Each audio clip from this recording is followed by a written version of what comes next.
शौकत यूसुफजई साहब हमारे साथ मौजूद हैं, सीनियर रहनुमा हैं पीटीआई के। शौकत साहब, मतलब आप भी थे, आप रास्ते में जब थे तब भी हमारा आपसे रब्ता हो रहा था, आप चाइना चौक तक पहुंचे, क्या हो रहा था? अल्टीमेटली ये सूरत हाल बन गई थी कि कारकुन किसी के कंट्रोल में नहीं थे और वो खुद ही अपने फैसले करना चाहते थे, या फिर उनको कोई कंट्रोल कर रहा था? बहुत शुक्रिया।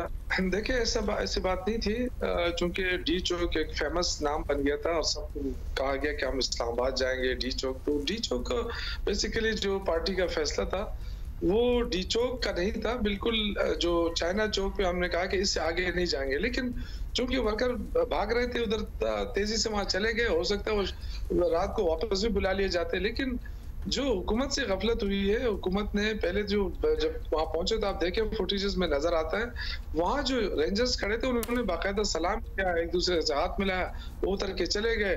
वो नौजवान थे, अपना जो भी वो कर रहे थे, जोश जज्बा था उनके अंदर, वो जज्बा उसके बाद अगर हुकूमत थोड़ा सा सब्र करती, तामुल करती, तो ये बड़ी आसानी के साथ उनको हम वापस ले आते और जो चाइना चौक में बैठी थी हमारी सारी लीडरशिप, वो सारे उधर ही आ जाते। आप ये कैसे कह रहे हैं कि आप वापस ले आते, क्योंकि आपके रहनुमा ऑन रिकॉर्ड ये कह चुके हैं कि डी चौक जाना ही था और बुशरा बीबी ये फैसला कर चुकी थी कि डी चौक जाना है। Shaukat sahab, can we put this in as well कि आप जिस जज्बे की बात कर रहे हैं, मतलब उस जज्बे में तो उल्टा उनको भी पड़ रहा था, मतलब गंडापुर साहब को भी बोतलें पड़ रही थी, उनकी गाड़ी पे भी हमले हो रहे थे, तो ये ऊपर से वापस कैसे मुड़ गए अपनों पे ही ये पूरा क्राउड?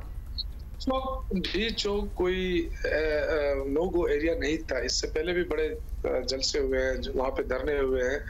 लेकिन अगर नौजवान हमारे चले भी गए तो ये तो पाकिस्तानी थे ना, कोई इंडिया से तो नहीं आए थे, कोई हमला करने तो नहीं आए थे। अपना एक एहतजाज रिकॉर्ड है और एहतजाज हमेशा होता है, लेकिन जिस अंदाज से हुकूमत ने ट्रीट किया उनको, जिस अंदाज से, यानी वो कह रहे हैं कि जी हमने सफाई कर दिया है, इस्लामाबाद को साफ कर दिया है, ये दहशतगर्द थे, ये इंतशारी थे। इसमें बहुत दुख हुआ, इसलिए कि बहुत सारे घर उजड़ गए, बहुत सारे कारकुन शहीद हुए हैं। और मुझे तो जो रेंजर शहीद हुए हैं, जो पुलिस वाले शहीद हुए हैं, उन पे भी अफसोस है। वो भी हमारे बच्चे हैं, हमारे भाई हैं। जिस अंदाज से ये सारा सिनेरियो क्रिएट किया गया, मेरे ख्याल से इजरायली एडमिनिस्ट्रेशन भी इतना जुल्म नहीं कर सकती। एक बच्चा नमाज पढ़ रहा था कंटेनर के ऊपर, उसको उठाकर नीचे फेंक दिया।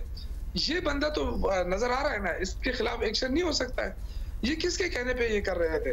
फिर डायरेक्ट फायरिंग हुई। हामिद मीर के प्रोग्राम मैंने देखा है, सुना है, उन्होंने कहा कि डायरेक्ट फायरिंग मेरे सामने हुई, लोगों को गोलियां लग रही थी, और आपके वफाकी वज़रा आके कहते हैं कुछ भी नहीं हुआ, ये झूठ बोल रहे हैं। तो आप वो बारहा आपसे फहरिस्त मांग रहे हैं, कुछ लोग तो सर्टनली रिपोर्ट हुए हैं, लेकिन आप उन्हें कोई फहरिस्त मुरत्तब करके क्यों नहीं दे रहे हैं? क्योंकि एक लीडर आता है आपका, वो कहता है जी 5, दूसरा आता है वो कहता है 20, तीसरा आता है वो कहता है 278।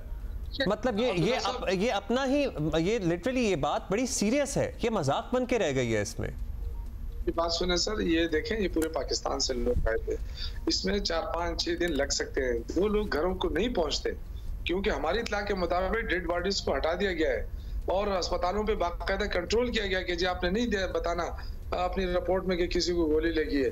तो आप जाके किसी भी अस्पताल वाले से पूछो, वो कह रहे कि गोलियां लगी थी, लेकिन रिपोर्ट नहीं दे सकते। तो ये तो देखे, अब मेरे शांगला में एक लड़का जो है ना, कल रात को वहां पहुंचा दिया गया, वो शहीद हुआ है, उसकी नमाज जनाजा रात को हो गई, और इसके साथ 4 जख्मी थे, उनकी भी आ गई है। तो मैं तो दे सकता हूँ शांगला के हवाले से, मैं दे, इसी तरह हर जिला अपना देगा ना, वो सारी फिगर्स इकट्ठी होंगी तो फिर पता चलेगा। तो अच्छा, बेसिकली शौकत साहब आप ये कह रहे हैं ये फिगर जो है ये अभी इकट्ठा हो जाएगा, तो आप लोगों की तरफ से एक फिगर, एक नंबर आ जाएगा कि कितनी हलाकतें हुई हैं इस सारे मरहले में, आप यही कह रहे हैं? बिल्कुल। देखें, ये तो कोई मामूली वाकया नहीं है ना, हम तो एहतजाज करने गए थे, हमारे लोगों को कोई ये ट्रेनिंग तो नहीं दी गई थी ना कि ऊपर से गोलियां बरसाई जाएंगी तो आप खड़े रहेंगे। अच्छा शौकत साहब, ये भी कहा जा रहा है कि कोई क्लियर डायरेक्टिव नहीं थी। अब अलीमा खान साहिबा का ही ट्वीट अगर आप देख लें तो उनका भी ये सवाल था कि जो मेन कंटेनर था जिसमें अली अमीन गंडापुर साहब थे और बुशरा बीबी थी, उसकी लाइट, साउंड, ये सब कुछ बंद था, एंड फॉर आवर्स बंद था। तो ऐसा भी तो हो सकता है, अलीमा खान साहिबा का ट्वीट है जी, उनका ट्वीट है ये, तो ऐसा भी तो हो सकता है जो आप यंगस्टर्स की बात कर रहे हैं, नौजवान जो वहां थे, जो प्रोटेस्ट के लिए आए हुए थे, जब उनको कोई डायरेक्शन ही नहीं मिलेगी तो फिर तो कहीं भी, तो वो तो फिर किसी कॉर्नर, किसी सिचुएशन में भी पहुंच सकते हैं। मैं आपको अर्ज करूं कि जहां तक अल-अमीन साहब और बुशरा बीबी का ताल्लुक है, देखिए उन्होंने कोशिश की और इमरान खान की जो कॉल थी उस पे लोगों को इकट्ठा किया, इस्लामाबाद तक पहुंचाया। कुछ हमारी तरफ से ये हुआ है कि जो हमारी मेन लीडरशिप थी वो उनकी तरफ से बिल्कुल मैं मानता हूँ कि कोई कोऑर्डिनेशन नहीं हुई, कोई सामने भी नहीं आया, कोई मशावरत भी नहीं हुई। तो ये जो ब्लंडर किया है पार्टी की तरफ से, ये तो मैं बिल्कुल खुलकर कह रहा हूँ। लेकिन हुकूमत क्या ये इस तरह एहतजाजों को खत्म करना होता है? इससे पहले क्या इस तरह के एहतजाज खत्म किए गए हैं? ये तो डायरेक्टली दहशतगर्दी की है हुकूमत ने।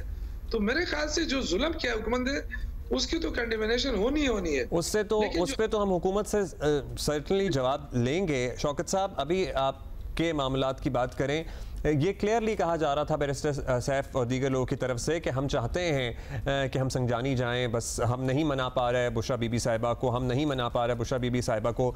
तो क्या एक दफ़ा वंस एंड फॉर ऑल फैसला कर लें कि हाँ जी, she is the one who is leading the party, और जिसकी वजह से आज ये दिन देखना पड़ा जिसमें सर्टनली आपका ये दावा है कि आपका जानी नुकसान हुआ है और हुकूमत कह रही थी कि आप आएँ संजानी बैठे, हम आपके लिए रास्ते खोलेंगे। नहीं, और ख़ासतौर पर इतनी बड़ी पार्टी, इतना पॉपुलर ये लीडर मूवमेंट एक हो रही है, एक नॉन पॉलिटिकल एंटिटी जो बुशरा बीबी हैं, उनको कैसे ये डिसीजन मेकिंग दे दी गई? देखिए, ये तो अभी लोग बता रहे हैं ना कि जी बुशरा बीबी ने वेटो किया। अभी नहीं बता रहे सर, 3 दिन से चल रहा है। जिस दिन हो रहा था तब भी टीवी पे बैरिस्टर सैफ का इंटरव्यू है लाइव शाहजेब खानजादा के साथ। देखिए, मैं ये कहना चाहता हूँ कि अगर उन्होंने ये वेटो किया तो हमारी जो मरकजी लीडरशिप थी वो कहाँ थी? उन्होंने क्यों ये नहीं बताया, ये क्यों छुपा के रखा? यही तो सबसे बड़ा अलमिया है ना। मैं बुशरा बीबी को इसका कोई कसूरवार नहीं, उनका तो शौहर है। चलिए, अलमिया है, आप ये खुद मान रहे हैं। शुक्रिया आपका, थैंक यू, आप हमें वक्त देते हैं, शुक्रिया उसके लिए।